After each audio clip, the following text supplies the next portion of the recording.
siya. Oo. Sila nagpumili. Siya nagpupumili pumunta sa amin kasi nanonood talaga siya. Kailan siya na-stroke? Last year, May 6. Sa taon. Tapos 6 months siyang nag-physical therapy. Hindi daw siya pinarigyan hanggang ngayon. Kaya pumunta ka sa akin. Ikaw ba nakadiscover sa akin? Sa Facebook, pinapanood mo ako. Diba? Mixi yung dila niya. Oo. Hindi siya nakapagsasalita. Ganyan ako. Yung mamamay. Mama, yan. Mama. Ay. Natatawag niya. Babalik pa kaya yung ano niya? Yung... Sa Diyos. Apo. Labas mo yung dila mo tayo. Sabi niya.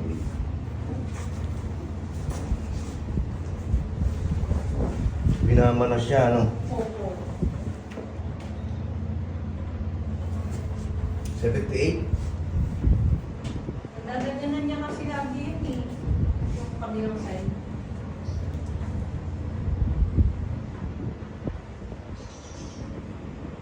Tapos yung leg ko. Ano ba lang tayo?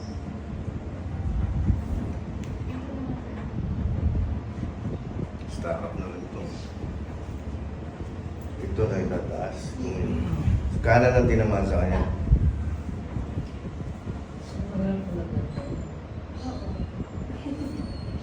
Kaya nga Ganyan ka lang tayo. Hinga lang.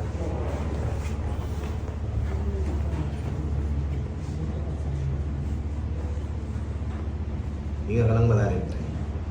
Exhale. Ubusin mo yung hangin sa tiyan mo. Sarado mo yung bibig mo. Sarado. Yes. Narinig mo ito. Madami.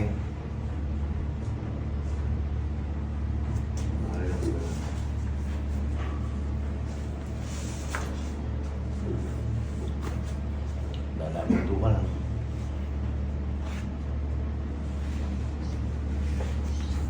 Ito, masakit ito.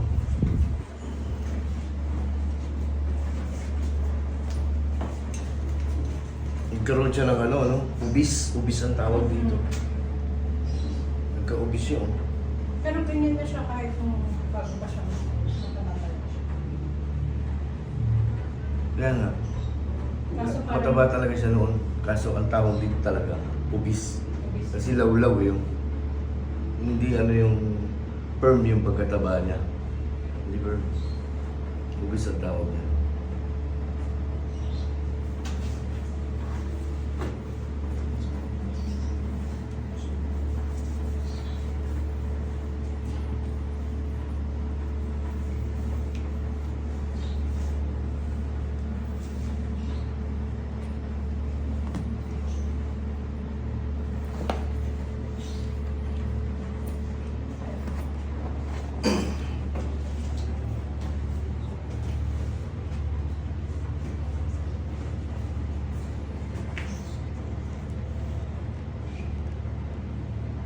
Nakalak yung mga ganito niya. Kasi tutusukin ko ng karayot eh.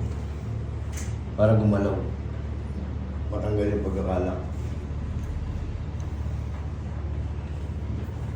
Siguro.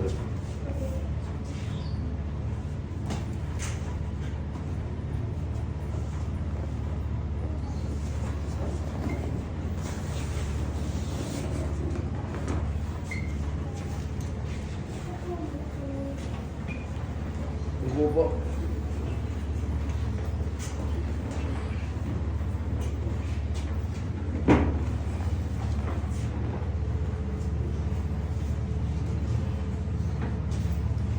Baka mo lang yan tayo ha. Yes, tayo. Oo, tayo kumakalit. Ilalim. Isa lang, isa lang. Relax ka lang tayo. Relax tayo.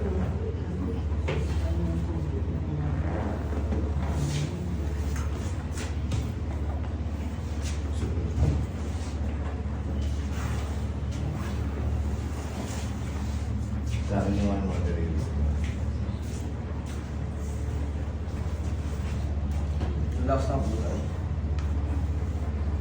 Baba mo rin tayo. Yan.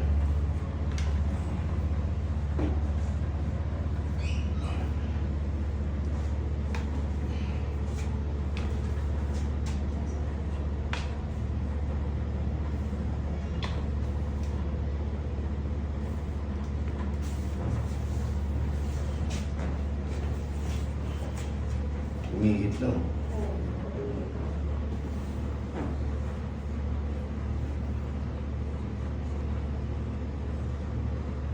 Takan mo yan.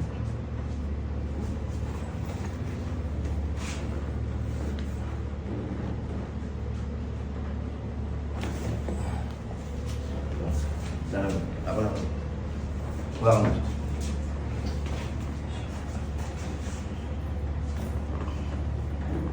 Okay. Yung joint nito, sa hips, gumaling. Gumaling. Wala sa sentro. Dapat sa sentro. Kaya, umaling.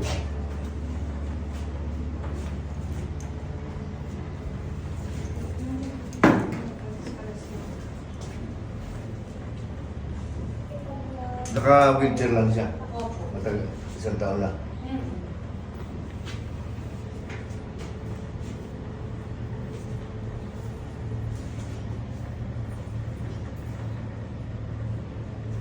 Puncher mo ganda sana. Lalakas na doon.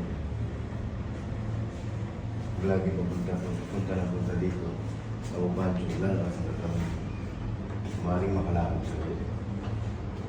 Hindi ko siya sabing promise na makakalakad ulit na maaari.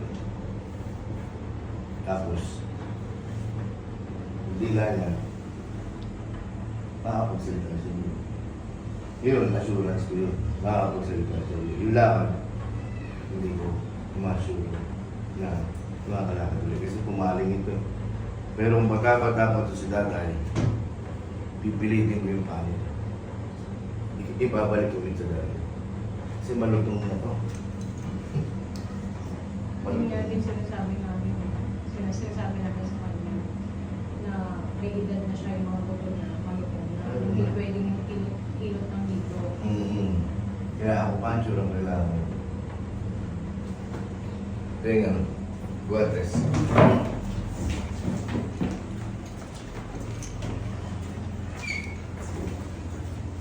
Lagi ka nanonood sa akin tayo. Ganda yan tayo, mga kumadyor, pag nailapat ko sa katawan mo yun, lalakas yung katawan mo.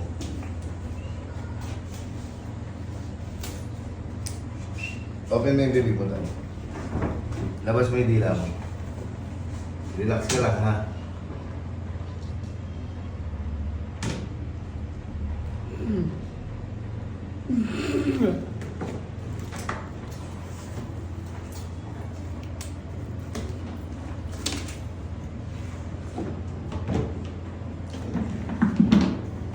Medyo masakit ito tayo. Labas mo.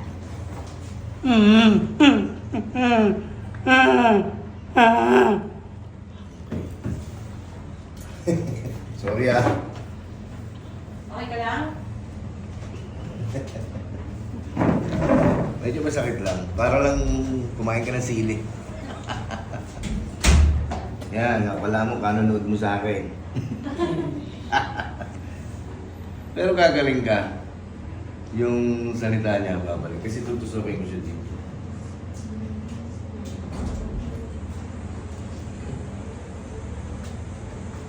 Kailangan niya yung procedure na yun. Talagang desidido na ipagamot na. Yun lang.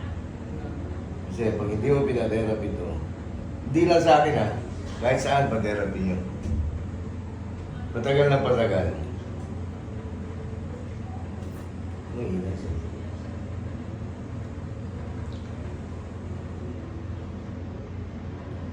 Pero mukhang malakas kang kumain. Ano lang, gulay-gulay lang ha. Isda, yung meat. Iwasan mo na yung meat. Kalimutan mo muna. Malakas ka lang meat. Wala siyang kumain ng ano. Pork. Kumakain ko ng lechon. Lechon! Kumakain ka pa. Nakam, makolesterol yun dati. Tingnan ko nga. Wala siyang tissue. Konti lang naman. Ganun talaga.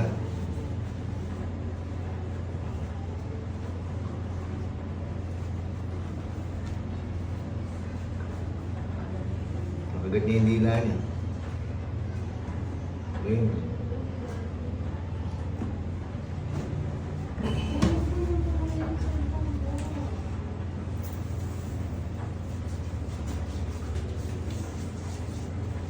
Napapanood mo ako, Tay? Ha? Hinahatak ko yung dila.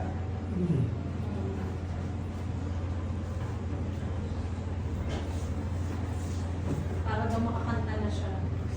Pwede kasi siya. Ano ba kanta ang gusto mo? Tay? Ha? Ano gusto mo kanta? May naman tubig mo malamig. Pag mo yung gusto natin.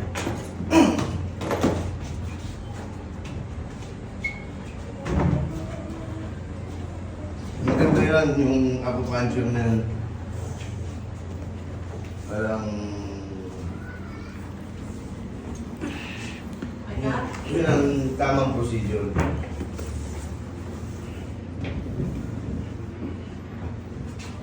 Ganun talaga, pag hinihila ko yung dila, medyo dulong ko ng konti kasi ano siya, mababarat na. Pero walang problema. Parang nagpabulot ka ng ngipin. Okay. Tapang yun yun ah. Ano pangalan mo? Ang ganda-ganda mo naman kasi. Napansin ko yung ganda mo, ang ganda mo. Tay, hindi mo siya maitaas talaga na gano'n. Ito. Masakit. Kung tinataas. Hanggang kalahati. Hanggang kalahati lang.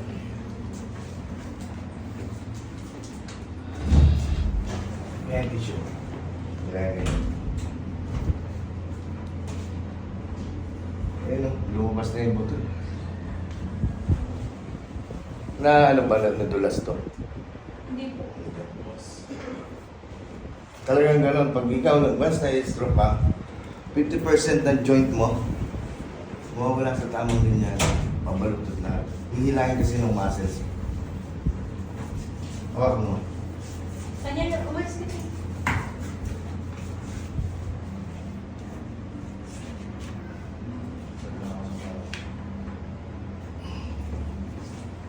Labas mo yun, ang gano'n.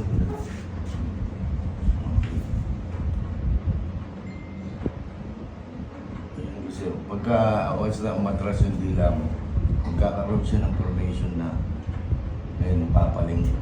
Okay tayo, pasok mo. Papaling siya. Pero okay lang yun, walang problema.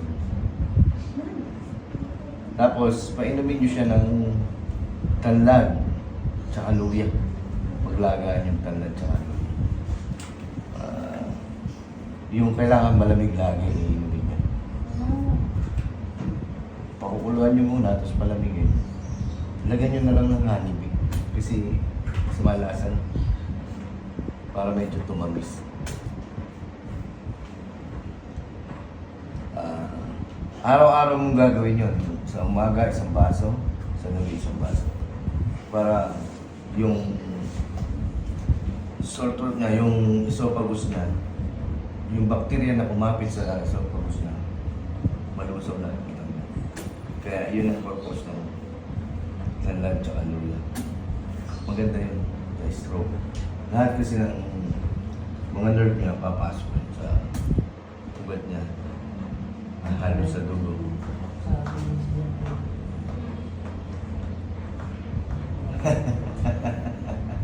Medyo masakit tayo lang. Lagi ka nanonood sa akin. Thank you, Lagi. Saan daw kayo? San Jose? Tama ba? Tapos Pasig yung anak? Layo ano? San Jose, Tarlac, dyan.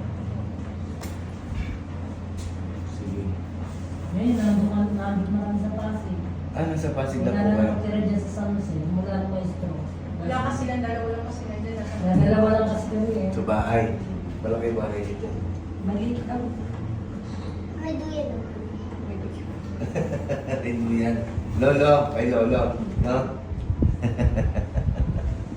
Sige, labas mo nga ulit tayo. Okay. Ayan o. Information. Yung mga gilid. Tumaba. So, gagaling din yan. Tumaba. Oo. Yung mga gilid. Maalis yun. Maalis po yun pag sa gawa ng acupuncture. Procedure. Sige po, Tay, nag-ulit sa akin. Kailan ang balik mo sa akin? Kasi ito, 3 days interval.